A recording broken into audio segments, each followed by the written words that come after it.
అందరికీ నమస్తే. ఆంధ్రప్రభకి స్వాగతం. నేను మీ సంతోషి. ప్రస్తుతం మనతో ఒక విశిష్ట అతిథి ఉన్నారండి.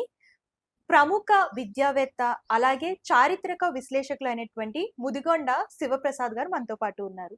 నమస్తే సార్. నమస్కారం అమ్మా. సార్, యుఎస్ఏఐడిని ట్రంప్ స్టాప్ చేశారు సార్.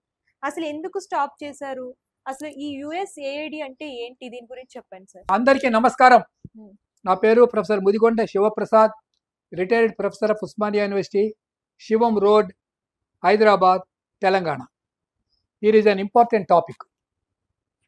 అమెరికా వివిధ దేశాలకు డబ్బు పంపుతూ ఉంటుంది. ఆ డబ్బు సహాయ రూపంలో పంపుతూ ఉంటుంది. సహాయం అంటే ఏమిటి? అనాథ ఆశ్రమాలు ఉంటాయి కదా, శరణాలయాలు, వాటికి డబ్బు పంపుతూ ఉంటుంది. స్కాలర్షిప్స్ రూపంలో డబ్బు పంపుతూ ఉంటుంది. వికలాంగులు ఎవరైనా ఉంటారనుకోండి, వాళ్ళ కోసం డబ్బు పంపుతుంది. వీటిని ఎయిడ్ అంటారు. ఏఐడి, ఎయిడ్ అంటే సహాయం. ఇది పెద్ద సంఖ్యలో ఉంటుంది, అంటే బిలియన్స్ ఆఫ్ డాలర్స్లో ఉంటాయి. ఇలా చాలా కాలంగా నడుస్తున్నది. అయితే ఇందులో తప్పే ఉందండి అని మీరు అడగచ్చు. సోయాబీన్ ఆయిల్ అని పంపుతూ ఉంటుంది.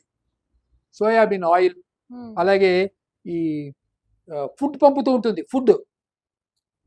ఫుడ్ పిల్లలకి కావాల్సినటువంటి ఆహారం కూడా పంపుతూ ఉంటుంది. విదేశాల నుంచి షిప్మెంట్ అంటే పడవల మీద ఇండియాకు చేరుతూ ఉంటుంది.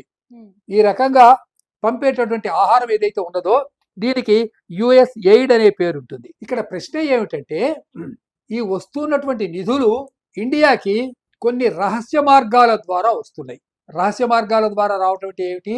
సంభావన అని ఒక రహస్య మార్గం, ఎన్జిఓ అసోసియేషన్ ఇంకొక రహస్య మార్గం. ప్రత్యక్షంగా పాలపొడి పంపుతారు, మీకు తెలుసు కదా.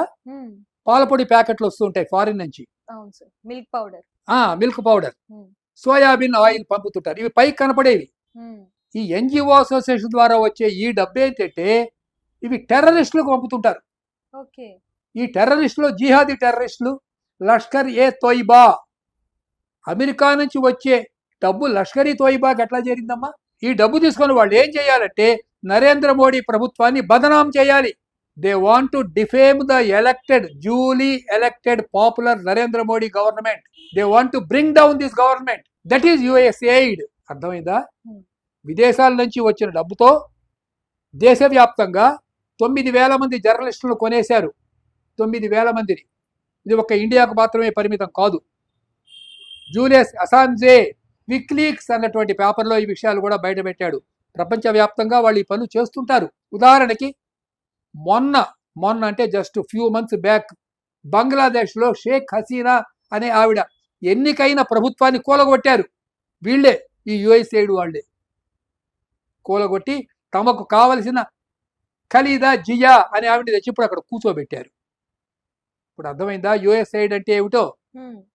ఇట్లా ఇండియాలో కూడా మోడీ ప్రభుత్వాన్ని కూలగొట్టి తమకు అనుకూలమైన ప్రభుత్వాన్ని ఒక ఢిల్లీలో పెట్టాలి అని విపరీతమైన ప్రయత్నం చేశారు.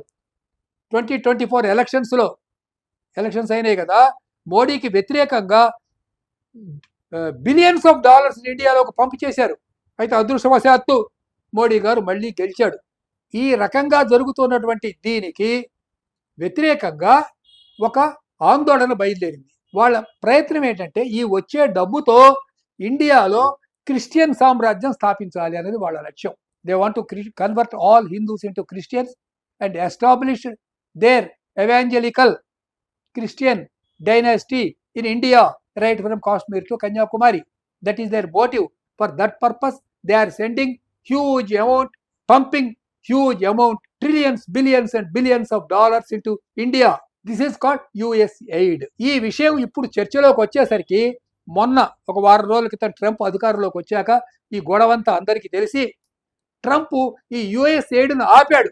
అతను ఆపడానికి కారణం ఏమంటే, అనవసరంగా మన దేశం నుంచి డబ్బు విదేశాలకు వెళ్ళిపోతున్నది, మన ప్రజలేమో అల్లాడుతున్నారు, ఈ డబ్బు అక్కడికి ఎందుకు పంపించాలి అని అతడు ఇంకేదో ఎకనామిక్గా కొన్ని కారణాలు చూపించి ఒక ఇండియాలో కాదు చాలా దేశాలకు వెళ్ళే యుఎస్ఎయిడ్ను ఆపాడు. అంటే మన నెత్తి మీద మనకు తెలియకుండానే ట్రంప్ గారు పాలు పోసినట్లయింది, నెత్తిన పాలు పోసినట్లయిందని తెలుగులో సామెత ఉంది చూడండి. అట్లా జరిగింది. ఇప్పుడు నేను అడగదలుచుకున్నది ఏమిటంటే, ఈ USAIDను అందుకున్నటువంటి వాళ్ళు ఎవరెవరు?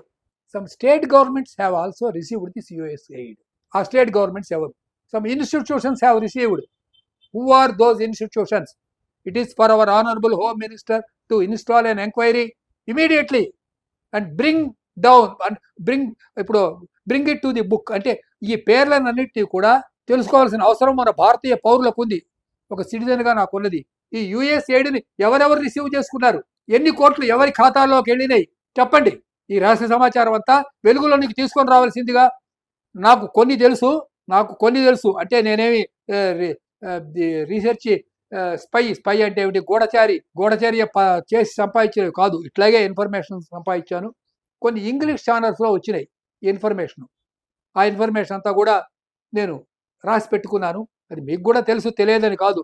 ఇప్పుడు మనం ఇక్కడ కూర్చొని చెప్పుకుంటున్నప్పుడు మన RAW అంటే మన రహస్య సమాచార విభాగం వాళ్ళకి తెలియదా ఏమిటి? తెలుసు వాళ్ళకి. తెలిసినా వాళ్ళు ఎందుకు బయట పెట్టడం లేదు? ఎవరెవరు ఎన్నెన్ని లక్షల కోట్ల రూపాయలు ఈ USAID నుంచి తీసుకున్నారు డబ్బు. ఆ తీసుకున్న డబ్బు వాళ్ళు ఏ బ్యాంకుల్లో దాచిపెట్టారు, ఏ రహస్య కార్యకలాపాల కోసం వినియోగించారు, నరేంద్ర మోడీకి వ్యతిరేకంగా దేశంలో జరిగిన ఏ ఉద్యమం వెనక ఎన్ని కోట్ల రూపాయలు ఫండింగ్ జరిగింది, దయచేసి వెలుగులోకి తీసుకురావాల్సిందిగా కోరుతూ ఉన్నాను. నమస్కారం.